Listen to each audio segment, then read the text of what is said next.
Hello case, எல்லாருக்கும் வணக்கம். So கடந்த 1ஆம் தேதி, அதாவது நிஃப்டி எக்ஸ்பைரி அன்னைக்கு ஒரு ட்ரேட் எடுத்தேன். ஸோ அது என்ன ட்ரேட் அப்படின்னு பார்த்தீங்கன்னா, நிஃப்டி புட் ஆப்ஷன் 21,750 புட் ஆப்ஷனில் 150 குவான்டிட்டி வாங்கியிருக்கேன். 134 ரூபா அப்படின்ற ஆவரேஜ் ப்ரைஸில். ஸோ இதுதான் அன்னைக்கான சார்ட்டு.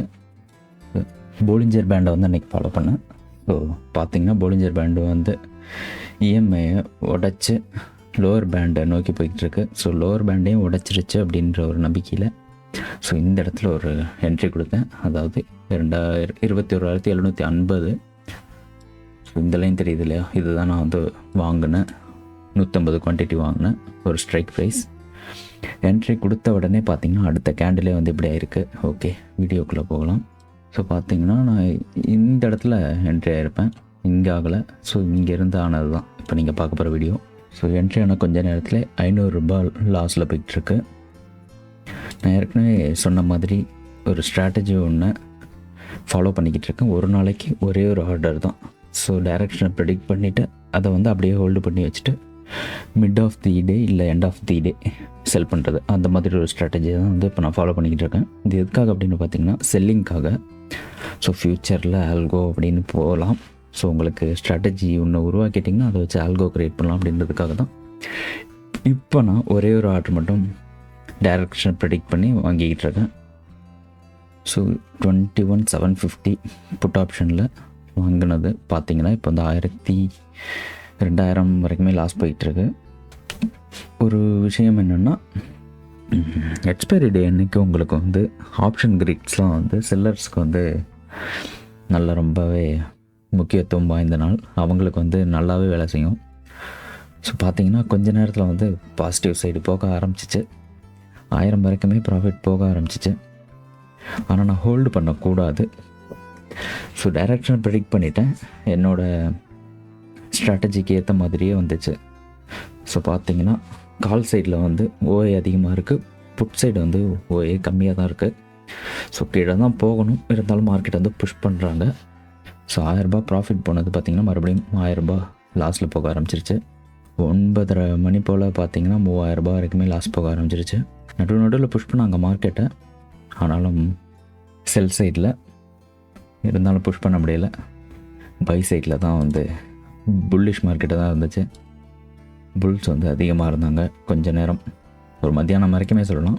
ஸோ மத்தியானம் வரைக்கும் ஹோல்டு பண்ணதுனால என்ன ஆச்சு அப்படின்னு பார்த்தீங்கன்னா, ஸோ ஒரு 1000 ரூபாய் இங்கே எனக்கு ப்ராஃபிட் கிட்டே வந்துச்சு. ஸோ செல் பண்ணலான்னு போனேன். அதை செல் பண்ணியிருந்தேன்னா அன்றைக்கி அந்த லாஸ் ஆகிருக்காது. கிட்டத்தட்ட 11,000 லாஸ். ஸோ இங்கே நான் செல் பண்ணியிருக்கணும். இருந்தாலும் ஸ்ட்ராட்டஜி ஒன்று அப்படின்னு ஃபாலோ பண்ணோன்னா நம்ம வந்து அதை நம்பணும் கண்டிப்பாக. இப்போ நம்பினதுனால என்ன நடந்துச்சுன்னு நீங்கள் நடுவில் பார்ப்பீங்க. ஆனால் நம்ம வந்து நம்புகிறத எக்ஸ்பைரி டே அன்னைக்கு நம்பக்கூடாது. ஏன்னா எக்ஸ்பைரி டே அன்னைக்கு உங்களுக்கு வந்து ஆப்ஷன் கிரீக் அதில் தீட்டாவோட வேல்யூ பார்த்திங்கன்னா கிட்டத்தட்ட 200 ரூபாய் இருக்கும். ஸோ உங்களுக்கு வந்து பயங்கரமாக உங்களோட ப்ரீமியம் டிகே வந்து அதிகமாகவே இருக்கும். இப்போ இதோட ப்ரீமியம் பார்த்திங்கன்னா கிட்டத்தட்ட ஒரு 20,000 போட்டிருந்தேன் அன்னைக்கு என்னோடய கேபிட்டல். ஸோ 20,000த்தில் கிட்டத்தட்ட 10,000 டிகே இருக்குன்னா பார்த்துக்கோங்க ஆப்ஷன் கிரீக்கில் தீட்டாவோட வேலையை. ஸோ செல்லர்ஸுக்கு வந்து எவ்வளோவுக்கு எவ்வளோ அவங்க ப்ரெடிக்ட் பண்ணி வச்சுருக்காங்களோ அவ்வளோக்கு லாபம். நம்ம ப்ரீமியம் டிகே அப்படியே அவங்களுக்கு போய்டும். அப்படியே ஒரு 10 மணி போல் பார்த்திங்கன்னா 4,000 ரூபாய் லாஸ் போக ஆரம்பிச்சிருச்சு. போக போக இன்க்ரீஸ் தான் ஆகிட்டு இருந்துச்சு. ஸோ டைரக்ஷனே மாறிடுச்சு. நான் வந்து ஏற்கனவே சொன்ன மாதிரி ஸ்ட்ராட்டஜி வந்து நம்பணும் அப்படின்றதுக்காக தான் எக்ஸ்பைரி அன்னைக்கு ஹோல்டு பண்ணியிருந்தேன். எக்ஸ்பைரி அன்னைக்கு ஹோல்டு பண்ணக்கூடாது அப்படின்றது இப்போ தெரிஞ்சுக்கிட்டேன். இன்னொன்று இந்த ட்ரேட் மூலமாக கற்றுக்கிட்டது நீங்கள் நடுவில் பார்க்க ஆரம்பிங்க. ஒரு 10:15 போல் பார்த்திங்கன்னா 8,000 வரைக்குமே லாஸ் போக ஆரம்பிச்சிருச்சு. இதுக்கு பிறகு நடக்கிறத மட்டும் பாருங்கள்.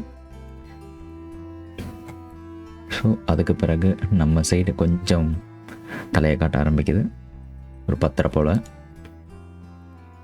மறுபடியும் நெகட்டிவ் போகுது. ஸோ பை 10:30 9,500 ரூபாய் லாஸில் போயிட்டுருக்கு. 11 மணி போல் பார்த்திங்கன்னா 8,000 ரூபாயில் இருக்கா, பார்த்திங்கன்னா 10,000 லாஸ் போக ஆரம்பிச்சிருச்சு. இதையும் நான் ஹோல்டு பண்ணி வச்சுருக்கேன். பாருங்கள் நடந்ததை மட்டும்.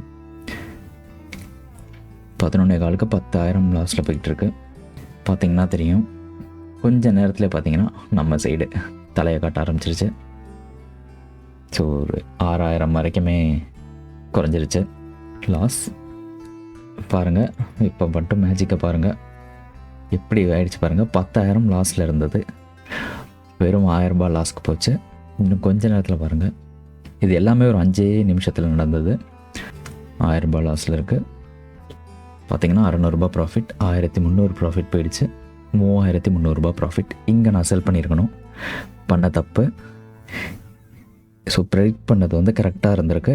ஆனால் அன்றைக்கி எக்ஸ்பைரி அப்படின்றதுனால ப்ரீமியம் வந்து ரொம்பவே டிகே ஆனதுனால தான் இவ்வளோ பிரச்சனை.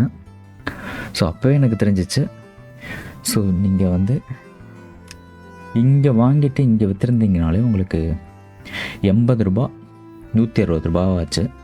ஸோ கிட்டத்தட்ட 80 ரூபா, அதாவது ஒரு ஷேர் வந்து 80 ரூபா போச்சு. அப்போ 100 ஷேர் வந்து 100 × 80 8000. ஸோ 8000 கிட்டத்தட்ட 10,000 11,000 வந்து இந்த ஒரு கேண்டில் மட்டுமே உங்களுக்கு கொடுத்துருவோம். ஸோ ஆப்ஷன் டிக்கு எவ்வளோ ஆயிருக்கு பாருங்கள். அப்போ நான் பெரிய தப்பு, அப்போ விற்றுருக்கணும், விற்காமல் வச்சுருந்தது. மறுபடியும் டைரக்ஷன் அந்த சைடு போகும் அப்படின்னு நினச்சேன், ஆனால் போகலை. கொஞ்ச நேரத்தில் பார்த்திங்கன்னா மறுபடியும் எங்கே ஆரம்பிச்சிச்சோம் அங்கேயே போயிடுச்சு. 5000 ரூபாய் மறுபடியும் லாஸ் ஆகிடுச்சு. இதெல்லாம் வந்து கண்ணை மூடி தொடர்றதுக்குள்ள நடக்கும். மறுபடியும் 5000 லாஸ் ஆச்சு. எண்ட் ஆஃப் தி டே மறுபடியும் 11,000 போச்சு. 11,000 ரூபாய் கிட்ட லாஸ் ஆச்சு. 12,000. ஸோ இப்போயே தெரிஞ்சு போச்சு எனக்கு வந்து கிட்டத்தட்ட 55 ரூபா கிட்ட போயிடுச்சு. அப்படின்றதுனால ஓகே, அது எக்ஸ்பைரி ஆக போகுது, அந்த ஸ்ட்ரைக் ப்ரைஸ் நம்ம வாங்கினதும் எக்ஸ்பைரி ஆனாலும் ஆகலாம் அப்படின்னு தெரிஞ்சதுனால நான் வந்து செல் பண்ணிட்டேன். இப்போ அன்னைக்கு நான் கற்றுக்கிட்டது என்னென்னா, நான் என்ட்ரி ஆனது இங்கே, அது வந்து கரெக்டாக லோவர் பேண்டை உடைச்சிருந்தா அது கீழே போயிருக்கணும். ஆனால் அப்பர் பேண்டை தான் இங்கே உடைச்சிருக்கு. ஸோ மேலே போகும் அப்படின்றது தெரிஞ்சு நான் எங்கேயாவது செல் பண்ணி இருந்திருக்கணும். அது பண்ணல, அது பண்ண ஒரு தப்பு. அதுக்கு பிறகு ஒரு ஆப்பர்ச்சுனிட்டி எப்போவுமே கொடுக்குது. இங்கே பாருங்கள். ஸோ இந்த ஆப்பர்ச்சுனிட்டி தான் நீங்கள் பார்த்துருப்பீங்க. இங்கே போகிறப்ப தான் அது வந்து கிட்டத்தட்ட ஒரு 3000 ரூபாய் ப்ராஃபிட் கிடச்சிச்சு அந்த ஏரியா அது. ஸோ இங்கே நான் ஒரே ஒரு ஆப்பர்ச்சுனிட்டி எப்போவுமே கொடுக்குது. அதுக்கு அடுத்த ஆப்பர்ச்சுனிட்டி பார்த்திங்கன்னா இங்கே வர்றப்போ கிட்டத்தட்ட 4000 ரூபாய் தான். இதை உடச்சிருச்சு, இருந்தாலுமே இங்கே வந்து உங்களுக்கு 4000 ரூபாய் ஆகிடுச்சு. ஸோ அதை நான் பண்ண தப்பு. இங்கே செல் பண்ணியிருக்கணும், இல்லாட்டி இங்கே செல் பண்ணியிருக்கணும். ரெண்டுமே பண்ணல. இல்லாட்டி இங்கேயாவது செல் பண்ணியிருந்துருக்கணும். எதுவுமே பண்ணாததுனால 3 மிஸ்டேக் பண்ணேன். அந்த 3ல் இதை கண்டிப்பாக ஃபஸ்ட் ஆப்பர்ச்சுனிட்டி எப்போவுமே யூஸ் பண்ணிக்கணும் அப்படின்றது வந்து இன்றைக்கான டேக்கு. இனிமேல் அடுத்த எக்ஸ்பைரி டேயில் இதை வந்து நான் பண்ணக்கூடாது அப்படின்னு இந்த ட்ரேடிங்லேருந்து புரிஞ்சிருக்கேன். Okay, 11,000 loss. அடுத்த வீடியோவில் ரெக்கவர் பண்ணுறோமா இல்லை அப்படின்றத பார்க்கலாம். Tata bye bye, take care.